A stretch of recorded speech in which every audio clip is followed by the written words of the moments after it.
Here's the review for your quiz you're going to take in class on Wednesday.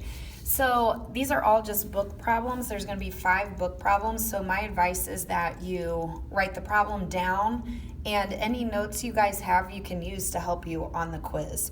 So the first 2 questions are about finding the limit. So this one is as u approaches 2. Notice this one has the radical, and if you plug a 2 in right now, it's undefined, okay? But the limit is approaching something as we get close to 2.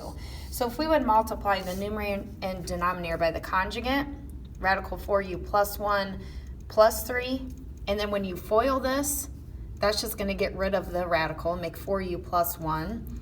The outer and the inner terms cancel, and then negative 3 times 3, that's where I got my minus 9.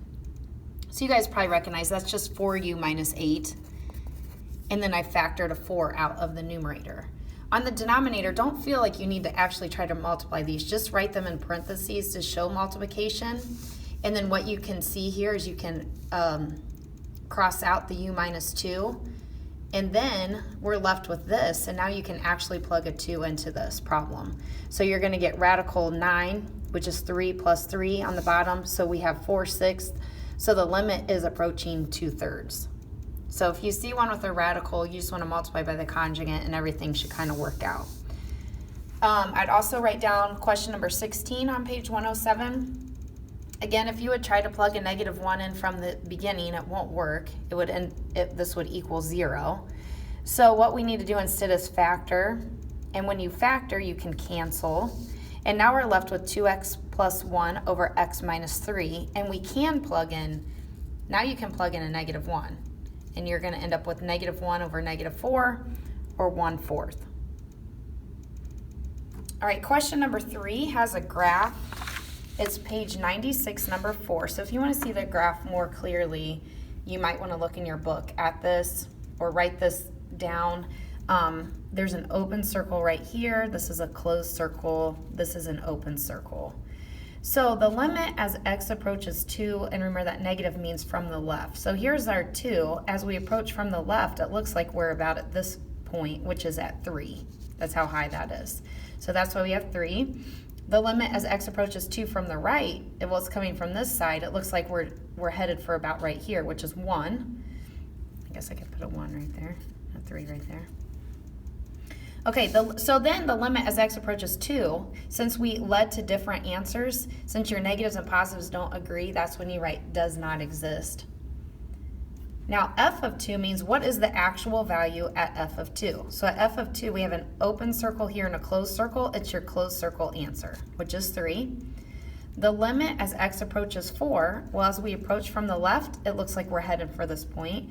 As we're going from the right, we're also headed for the point. So the limit is actually 4, but f of 4 is undefined. There is no point there, so that's where you write undefined. So you have a question similar to that on your quiz. And then the 2 questions on the back of your quiz are going to be the delta epsilon. And because our class is short, what I'm going to do is let you guys stop on the quiz right here. And you don't have to write, you're not going to have to write the proof. So instead, what you're going to have to do is just the scratch work. So here's your limit as x approaches 1.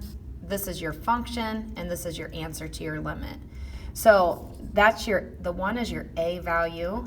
This is your f of x value, and this is your L value. So you're probably going to want to get your notes out to remember how I set all this up. And your goal is to get the epsilon, part of the absolute value, to equal the delta part.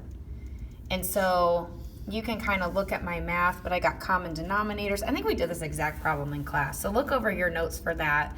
And you can use your notes on the quiz. But again, we'll stop right here because this is just time consuming.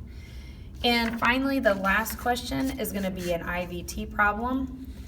And what you want to do first is make sure your equation equals 0. That just makes things so much easier.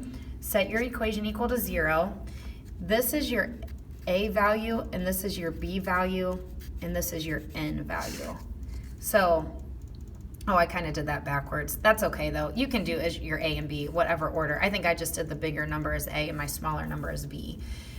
So then you plug in f of 1 into the equation, f of 0 into the equation, and then you notice that the n, the 0, is in between those answers. And then